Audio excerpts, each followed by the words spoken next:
है नेशनलिज्म। ठीक है जी। नेशनलिज्म ये होता है कि आप पहले स्टेप में आइडेंटिफाई करते हैं कि आप किसी कौम से ताल्लुक रखते हैं या नहीं रखते। यानी मिसाल के तौर पे आप अगर जर्मनी में रह रहे हैं, क्या आप अपने आप को जर्मन मानते हैं या नहीं मानते? ठीक है जी। आप इटली में रह रहे हैं तो आप अपने आप को इटालियन मानते हैं या नहीं मानते? तो पहले स्टेप में हमारे पास आइडेंटिफिकेशन आ जाती है। फिर जब कौमें या लोग ये मान लेते हैं ना कि हम एक कौम के हैं, तो फिर वो अपनी कौम की कॉज के लिए, अपनी कौम के लिए काम करना शुरू करते हैं। वो एक पॉलिटिकल आइडियोलॉजी बनाते हैं अपनी कौम की, उसको कहते हैं नेशनलिज्म। और नेशनलिज्म ये बात कहता है कि नेशनलिज्म के मुकाबले में जो भी आएगा वो गलत है। अब जब हम हिंदुस्तान को देखते हैं, ठीक है, बल्कि उससे पहले मैं आपको ये पहला पॉइंट समझाता हूँ जो मैंने लिखा हुआ है, पीस ऑफ वेस्टफालिया। इसको कुछ लोग वेस्टफीलिया भी कहते हैं, इसको ट्रीटी ऑफ वेस्टफीलिया भी कहते हैं। 1648 हुआ यूं। अब मेरी कहानी जरा आपने गौर से सुननी है, ये कहानी बड़ी जरूरी है सब कॉन्टिनेंट के हालात समझने के लिए। हुआ यूं कि जो यूरोप के लोग थे, 1600 में यूरोप के लोगों के अंदर जो हुकूमतें बनती थी वो इस तरीके से बनती थी कि उनकी हुकूमतों में उनके पादरियों का बहुत बड़ा हाथ होता था, उनके रिलीजियस लीडर्स का बहुत बड़ा हाथ होता था। अब जब रिलीजियस लीडर्स का हाथ होता था तो 1600 में यूरोप के अंदर एक तहरीक चली रिफॉर्मेशन की तहरीक ये थी कि जो पुराने क्रिश्चियंस थे, जो पुराने ख्यालात थे, उनके मुकाबले में नए ख्यालात आना शुरू हुए। लोगों ने सवाल करना शुरू किया, मजहब को जो है वो साइंटिफिक बुनियादों पे समझने की कोशिश की। तो जो पुराने लोग थे, जो नए लोग थे, इनके अंदर जंगें शुरू हो गई। ठीक है, जिसको आप लोगों ने तारीख में या अक्सर पढ़ा होगा कि जिन दो तरह के क्रिश्चियंस होते हैं, एक कैथोलिक्स होते हैं, एक प्रोटेस्टेंट्स होते हैं, और इन दोनों की आपस में बड़ी जंगें हुई। 1648 में एक जंग हुई जो 1648 में बेसिकली एंड हुई थी। उस जंग को कहते हैं 30 इयर्स ऑफ वॉर। यानी इतनी लंबी जंग चली कि 30 साल तक लोग एक दूसरे के साथ लड़ते रहे। ठीक है। और उससे पहले यूरोप जो है वो 100 इयर्स ऑफ वॉर भी लड़ चुका था मजहब के नाम पे। तो 1648 में लोग इकट्ठे हुए और उन्होंने कहा कि हम एक बात करते हैं कि हम उस चीज को तय करते हैं कि हमारी जंग क्यों हो रही है। ये किसी के माइक से शोर आ रहा है, काइंडली वो बंद कर दें। हम इस चीज को जो है वो तय करते हैं कि हमारे अंदर जंगें क्यों हो रही हैं। तो सबसे पहली बात जो उन्होंने देखी, उन्होंने कहा कि हमारे अंदर जंगें इसलिए हो रही हैं क्योंकि हम लोग मजहब के नाम पे लड़ना शुरू हो गए हैं।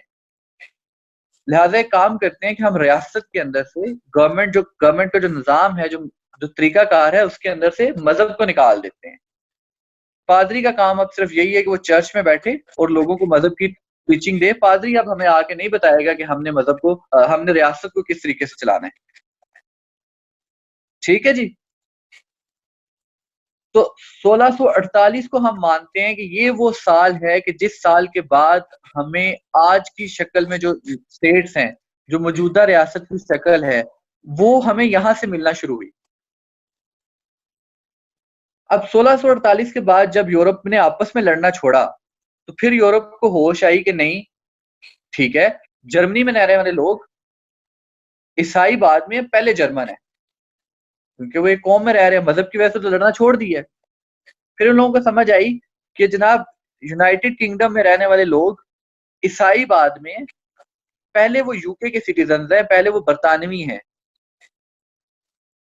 इसी तरह पुर्तगाल के लोगों को समझ आई। तो अब जब इन लोगों को लड़ाई झगड़े से लोग फारग हुए तो फिर इनके पास रिसोर्सेज आना शुरू हुए। जब रिसोर्सेज आना शुरू हुए तो फिर इन्होंने दुनिया को एक्सप्लोर करना शुरू किया।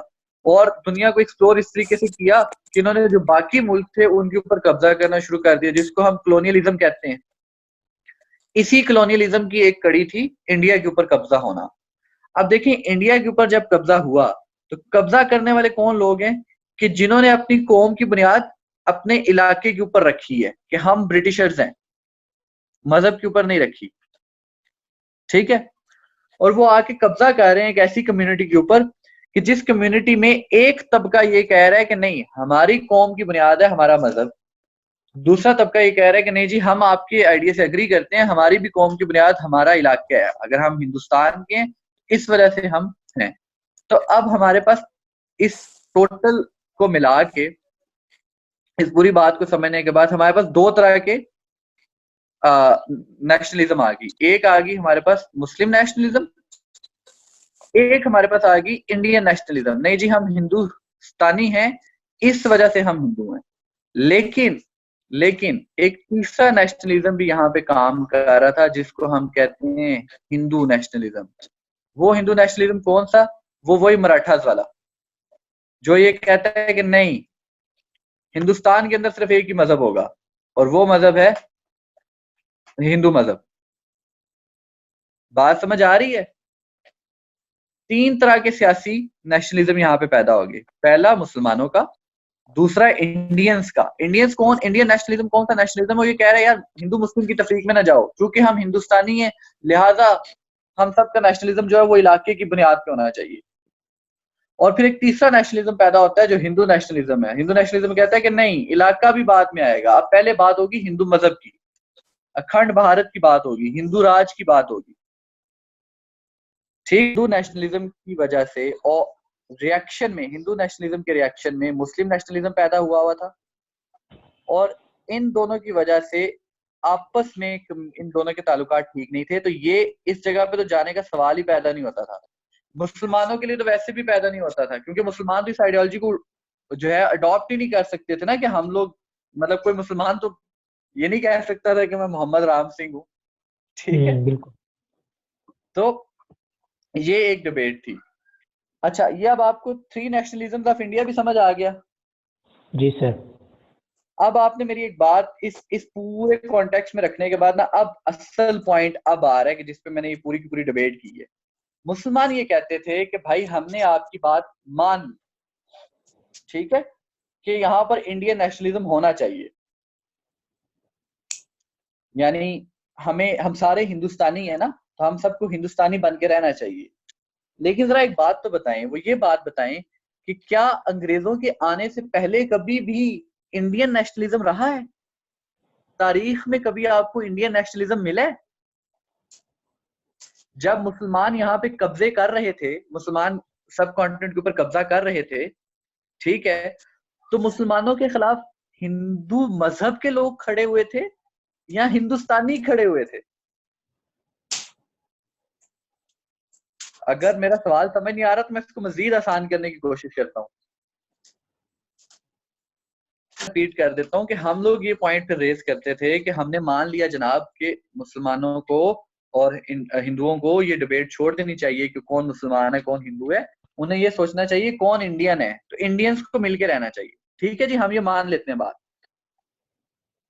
लेकिन सवाल ये है कि ये जो इंडियन नेशनलिज्म है, क्या ये तारीख में हमें पहले कभी मिलता है? नहीं मिलता। उसकी वजह ये है कि अगर हिंदुस्तानियों को हिंदुस्तान की इतनी ही फिक्र थी, तो जब मुसलमान यहाँ पे हमले कर रहे थे तो हिंदुस्तान ने मिलकर मुसलमानों को क्यों नहीं रोका?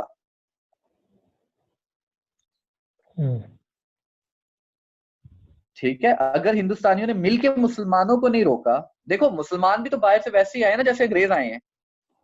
जी सर। तो अब आप ये कह रहे हो कि अंग्रेज के मुकाबले में मिलकर लड़ना चाहिए, तो सवाल ये पैदा होता है कि तुम लोग, हिंदुओं से हम ये क्वेश्चन करते हैं कि तुम लोग पहले कभी मिलके लड़े हो?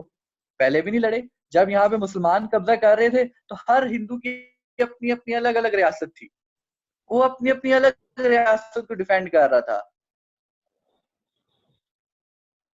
मराठास भी जो उठे वो भी एक कौम उठी ना, मराठा कौम उठी, हिंदूज तो नहीं उठे। मराठास का भी जी नेशनलिज्म हिंदू नेशनलिज्म है, इंडियन नेशनलिज्म नहीं है।